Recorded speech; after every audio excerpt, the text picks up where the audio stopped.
Ondes sismiques et distinction lithosphère-asténosphère. L'étude de la variation des vitesses de propagation des ondes P et S au niveau d'un océan montre une première couche d'épaisseur de 10 km. Cette couche est appelée la croûte océanique. Elle est constituée de basalte et de gabbro. La vitesse des ondes sismiques comparée à la vitesse des ondes sismiques dans différents matériaux en laboratoire permet de le démontrer.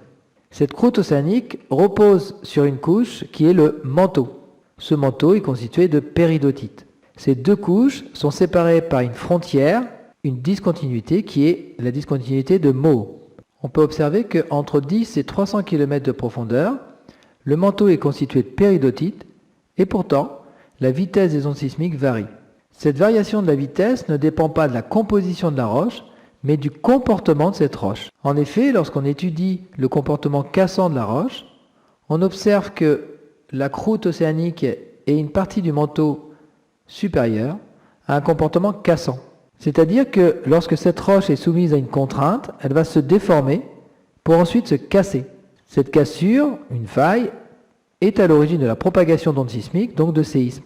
Par contre, à partir de 100 km de profondeur, là où la vitesse des ondes sismiques diminue, on a la roche qui a un comportement ductile, très ductile. C'est-à-dire que lorsqu'on soumet une contrainte à cette roche ductile, elle se déforme sans jamais se casser. Il ne peut donc pas y avoir de séisme dans cette zone. C'est-à-dire qu'au niveau du manteau, on a un comportement ductile, et dans ce manteau, entre 10 et 100 km de profondeur, on a un comportement cassant adductile. La variation des vitesses des ondes P et des ondes S s'explique donc par un comportement physique des roches différentes. On peut définir ainsi la croûte océanique, qui est cassante, qui repose sur le manteau également cassant, qu'on appellera le manteau lithosphérique. Cette croûte océanique, constituée de basalte et de gabbro, repose sur une autre couche de composition différente, qui est la péridotite. Ces deux couches de composition hétérogène constituent une couche qui est la lithosphère océanique, qui est homogène par rapport à son comportement mécanique face aux contraintes. La lithosphère océanique est rigide.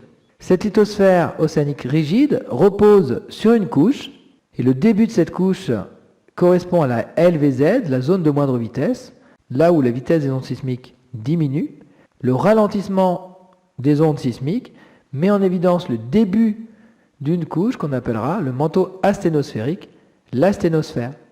Cette asténosphère a un comportement ductile, c'est-à-dire que lorsqu'on soumet une contrainte aux roches de l'asténosphère, elles vont se déformer sans jamais se casser.